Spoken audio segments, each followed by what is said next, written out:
Yeah, good evening. Oh, thank you. Thank you. Yeah, my name's Paul-Jervis Heath. I lead a design studio called Modern Human. And I want to start with a video too. Not a show reel though, one that I hope you're familiar with. This is all wrong. I shouldn't be up here. I should be back in school on the other side of the ocean. Yet you all come to us young people for hope. How dare you? You have stolen my dreams and my childhood with your empty words, and yet I'm one of the lucky ones. People are suffering. People are dying. Entire ecosystems are collapsing. We are in the beginning of a mass extinction, and all you can talk about is money and fairy tales of eternal economic growth. How dare you?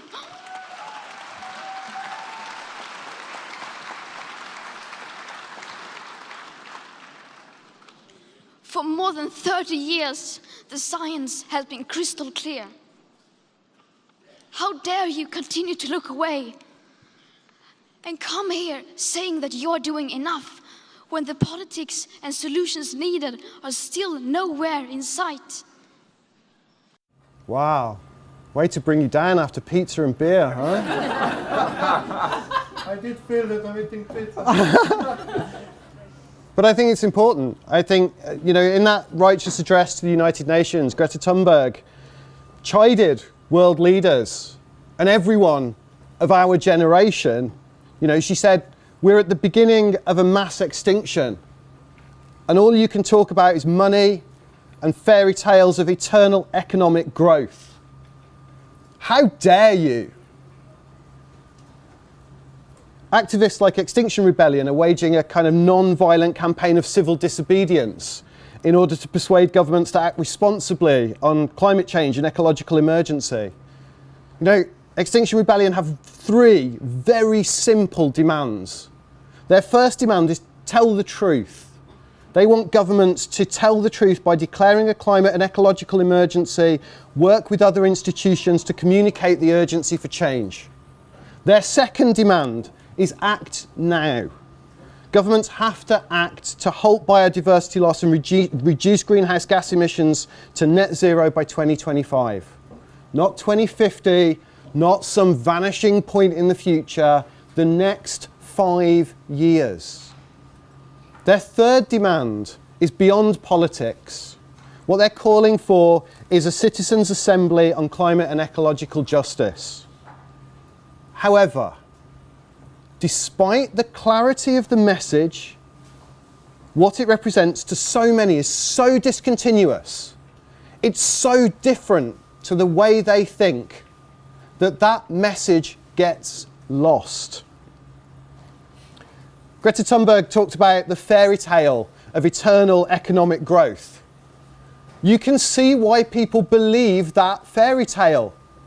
There are graphs like this. There are graphs. This one starts at 1980, but if I'd have chosen the graph that started at 1950, it would have looked the same.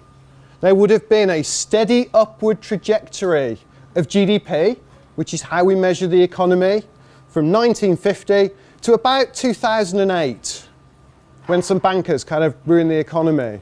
Right? And you can see here this dip in GDP. Now, classical economic theory says that the growth that we see on this graph is driven by improvements in technology. But we now really have to face the realization that continual growth is also based on exploitation of natural resources, whether that's oil, whether it's rare earth minerals, whether it's the exploitation of workers in countries other than the UK. And some of those things weren't wrong in the 50s and 60s and 70s. As Greta Thunberg said in her address again, the science has been known for 30 years. So we can excuse the 50s and 60s and 70s, but from then on, we've been aware of what we're doing to the planet, and we still don't have any solutions?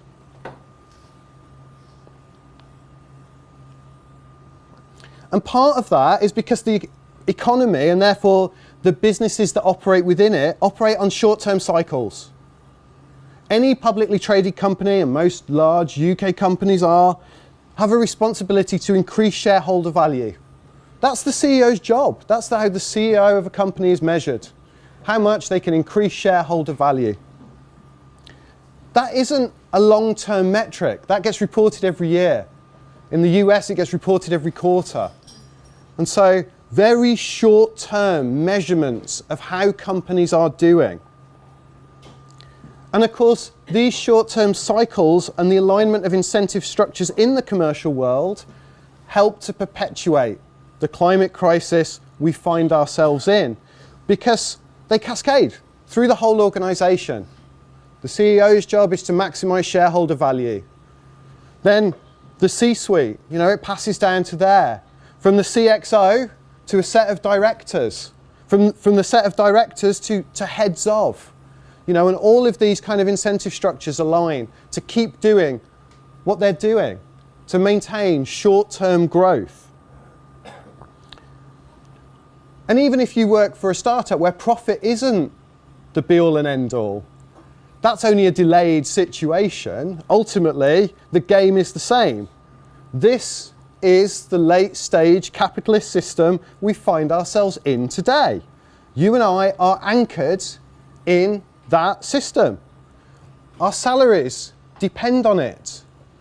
Being able to pay for education and the NHS in this country depends on it. The prices in the shops depends on it. The value of our pensions depends on it. And in a system that favours profit against every other outcome, it's very easy to maximise profit at the cost of everything else. This is how profit gets set against all other factors. And so arguments get posed as profit versus employee welfare, or profit versus customer needs, or profit versus environmental sustainability, or profit versus the continued existence of humanity. The profit versus the world is actually a completely false dichotomy, though. There is no reason to set profit off against all of those things.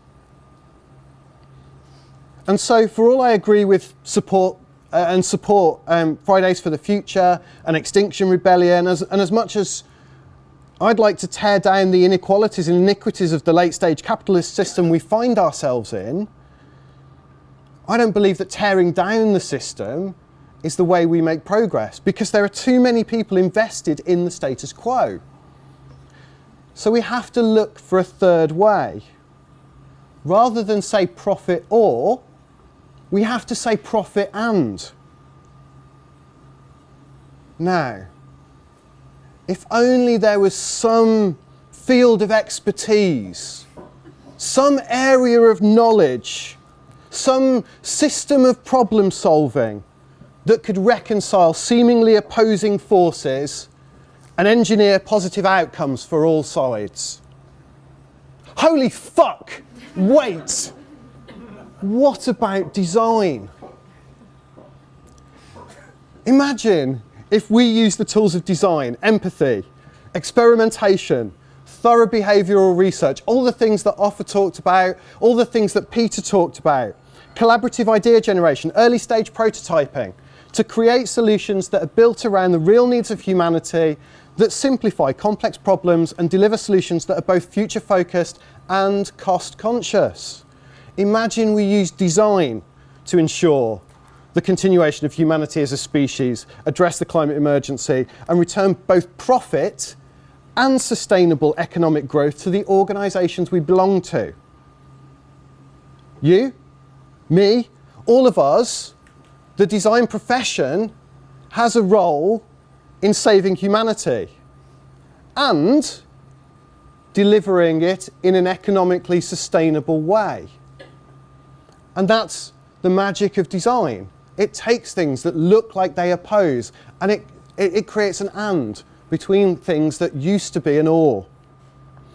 Now, you don't solve a problem like the climate crisis all at once. The first step has to be understanding the system. The second is to start taking small steps, small interventions that add up to a bigger effect. So what I wanted to share was just a couple of examples, a couple of tiny little examples of where we've said, what about if we talked about profit and rather than profit or? So, it's going to go a long way from wildfires and endangered species to a call centre. Has anyone worked in a call centre? A few hands, okay. If you think about a call centre, a contact centre, I think is the right correct term to be using. Contact centres are often the last channel, they're the channel of last resort for customers. Nobody wants to phone their bank anymore, right? The idea that you're phoning your bank or you're phoning a meter, nobody even wants to submit meter readings anymore to a utilities company, right? So the idea that you would wait in a queue and phone them in is positively, it just seems so archaic.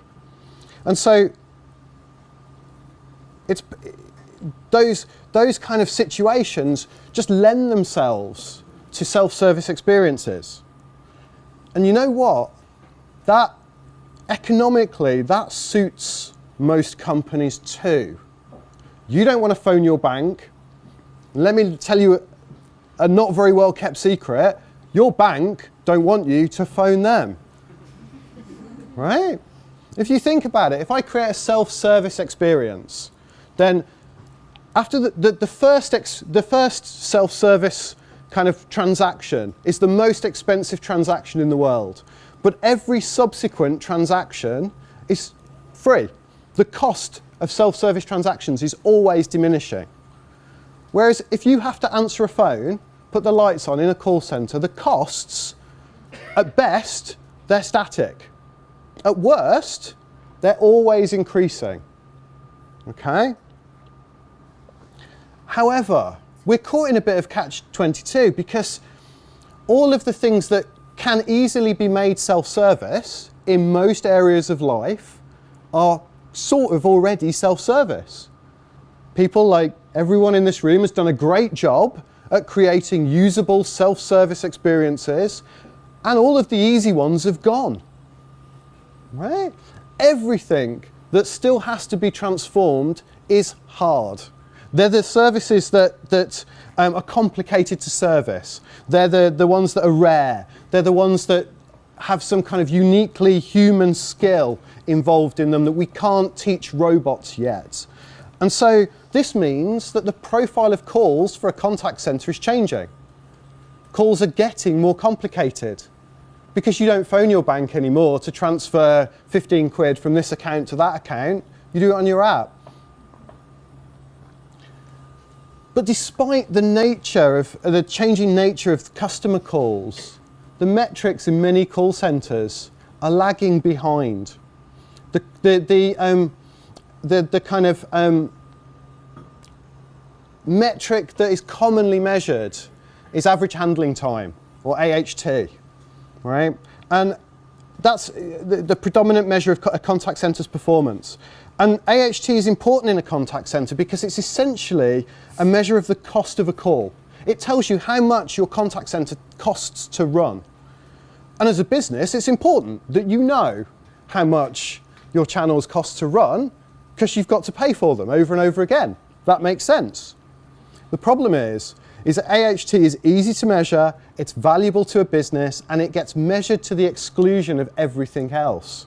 And so we have this weird, unbalanced equation where an organisation knows the cost of every single minute answering the phone, but it's very hard to justify what the value of every single minute on the phone is to your customers and to your business. How much more likely does it make them to buy more? How much more likely does it make them to stay with you? How much more loyal does it make them? How much does it increase the amount that they use your services? Now, I'll remind you at this stage that I'm just a designer like you. I run a design studio, but the reason that I think the economics of a contact center is important context is that if you're going to create profit and a situation where you can deliver profits and the benefits that you want to see, you have to understand the context. You have to understand that a business's first instinct is to cut costs in the contact center because that is all they are that's all that they're measuring in many businesses. And so once you understand that, you can start to change the conversation. So when Tesco Bank invited us to work with them to redesign their Glasgow and their Newcastle contact centres, we wanted to be able to try and demonstrate a new economics at play. So the bank were already well aware that their call profile was changing. They'd already done the work of creating a self-service experience that was taking all of the transactional calls out of the call centre. And so, as you do in any human-centred design process, we were designing a 6-storey building. We started by shadowing colleagues.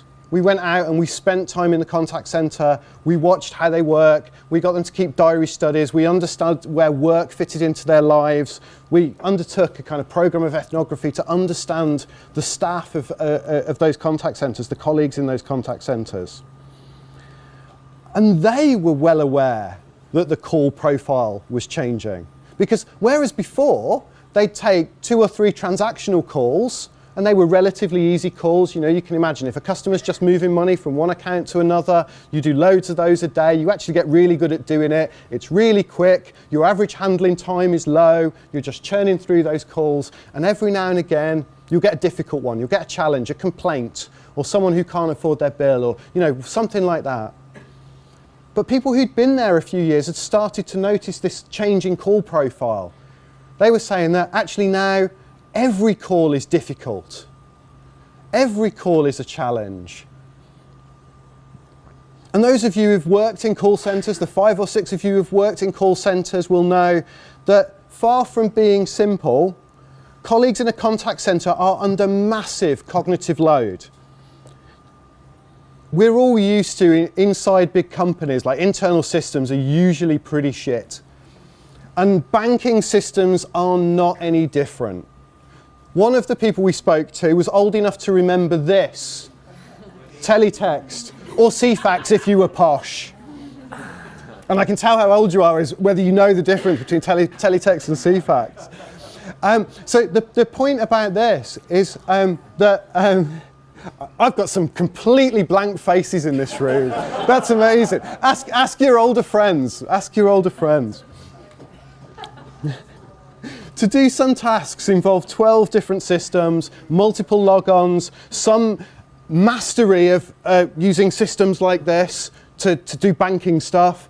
You then had to have a conversation with a customer. And more customers had got more complicated complaints. So those conversations were more difficult than they used to be. We likened it to flying a 747 whilst arguing with the co-pilot about which way to go and drinking a hot cup of tea. The cognitive load that contact centre employees are under is massive. And so the first step has to be to lower the cognitive load for colleagues. If you want to fly a 747, you can't get a job on a Monday, spend 7 days in training and be the captain of a 747 the next week. That's exactly what you do in a contact centre. And so the first thing we had to do is simplify things to make sure that actually the cognitive load was reduced. Because if all of the calls were requiring human cognition, were requiring human empathy, were requiring them to do complicated things, they needed all of the distractions taken away.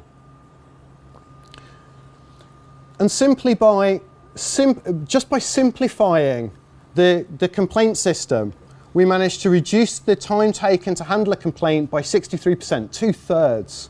It went from 45 days down to 15 days. The number of complaints handled at first point of contact skyrocketed. And there was a massive increase in customer satisfaction as well. The key thing about it is that because we'd simplified the system, they could acquire a much simpler system and save money on the system that they were buying. And there was a reduction in operating costs as well. And so by improving the customer experience, by improving the employee experience, the business measures, the economics of the situation all flow through. Oh, we won some awards for it as well. That's always nice. But we continued our work there, and we continued to examine shift patterns. We looked at how breaks were managed. We looked at, we tried to establish a framework for calculating the value of a customer call as well as just the cost of it. We redesigned the physical workspace to promote concentration, because the kind of pixels that they're looking at are one thing, but actually if you've ever sat in a call centre even, it's a noisy environment. The physical environment actually isn't very well suited to the job that takes place there. And so by looking at acoustics, we could change the acoustics of the space. We could remove the visual noise that people could see. We could start to actually remove the things that were distracting them from the focus on the customer. Because if the customer is phoning in with more complicated things, it takes more concentration to service the customer. The key thing here, we managed to improve motivation, we managed to improve well-being, we redesigned the break spaces that were available in the building and all of those kind of things too. And the key thing is that by improving the employee experience of work, the actual physical experience of going to work, we could improve the customer experience. And by improving the customer experience, we could reduce costs. And so we managed to engineer cost savings and better employee experience and better customer service. And that's what design's about. It's about finding ands. It's about finding things that don't look like they go together, reducing costs in a call centre, and the idea that you could both reduce the costs and improve the employee experience, you know, they're two things that don't naturally go together. Now, I'm very well aware that that doesn't address Greta Thunberg's criticisms of our generation at the beginning. Doesn't address in any way environmental issues. My point here is that what's good for the bottom line can also be good for employees and customers. But let's have a look at another example that's closer to environmental issues. You'll be familiar with this. This is a bag of salad. It's a bag of spinach, specifically. How many people have bought a bag of salad in the last week? You look like a healthier crowd, I've got to say. You look like a... I'm kind of pleased though. I'm kind of pleased that you don't buy much bag salad as a group, because there are numerous social and environmental problems linked to bag salad. And you perhaps are an enlightened group that know about these. Perhaps that's why you don't buy a lot of bag salad. Or perhaps you survive on event pizza and beer. and you like custard creams, right? Let's start nutritionally, right? So despite the fact that that bagged salad is probably wrapped in modified atmosphere packaging, MAP, sounds great already, doesn't it? MAP sounds very natural. The nutritional value of bagged salad deteriorates very, very quickly in the bag. And it's often washed in more chlorine than is in your local swimming pool. Nice. Oh, I've just actually heard some people actually go, yeah. It doesn't have all the toddler wee in it though. That's the good news, all right? Unlike your local swimming pool, there is no toddler wee in bagged salad. Figures by the government's waste advisory body RAP and published by Tesco in 2013 show that even after this unsustainable production process, 40% of bagged salad we buy is never eaten. It's never even opened. That's 178 million bags of salad going straight to landfill. That's 37,000 tons of bagged salad, unopened, straight to landfill. Bagged salad is the second most wasted product that you buy from the supermarket. The first, bread. Bread is the first most wasted. Part of the problem is how we shop, right? Because the bagged salad looks healthy. We now know it's not, but it looks healthy. And so people will grab a bag of bagged salad thinking that they'll put it with a meal later on. And then when they get home after a hard day, they'll eat the thing they were going to eat, and the salad, nah, save the green stuff. And it just goes to waste. It just gets thrown away at the end of the week. The surprising thing about all of this is that salad and herbs are very, very simple to grow yourself at home. You can grow lettuce indoors on a windowsill. You can grow varieties of lettuce where you can pick what you need for a salad and it will grow back and you can continue harvesting. So we decided to look at how you change the economics of it. So we decided to look at how you get more people growing salad at home. Because it's so simple that it's simpler than the simplest houseplant. Like houseplants die for no reason. I'm terrible at houseplants. Even I can grow lettuce on a windowsill. And the point about windowsills is we couldn't leave it to people with allotments. Because who can be bothered getting in touch with the local council to arrange an allotment, quite frankly? We couldn't leave it to people who've got a garden, right? Most people don't live in apartments that have gardens. And so we wanted to design an intervention that brings home growing to everyone. So we've created a product that enables people to successfulully grow herbs or lettuce on a windowsill, and it reminds them to do all of the things that they need to do in terms of keeping it alive. If the fact that you're here today is testament that you can keep yourselves alive, and lettuce is so much simpler than you are, right? And so actually, there are very few prompts that you need to give people in order to remind them to treat the lettuce. And the thing that you see is people have the IKEA effect. When you've grown it yourself, you are so much prouder of that thing that you've created and so much more likely to use it. So we're currently in our third prototype test, so we don't have any economic data yet. But the point here is that there's a massive opportunity for new value chains. There's, within the environmental crisis that we face, value chains that address the social inequalities that we see while addressing climate change, the social inequalities and address the climate change challenge that we undoubtedly face. To solve climate change, I think we need people like Greta Thunberg and Fridays for the Future. We need people like Extinction Rebellion who are willing to glue themselves to tube trains.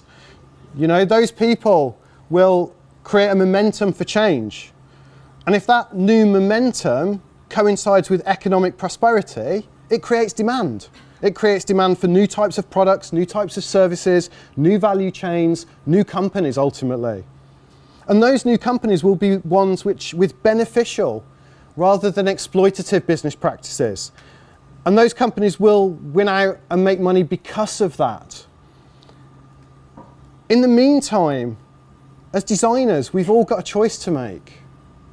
Are we going to perpetuate the myth of continual economic growth? Are we going to perpetuate the idea of profit or actually are we going to look for opportunities to lend our effort to places where profit coincides with a sustainable human future? And it's really over to you. Thank you very much.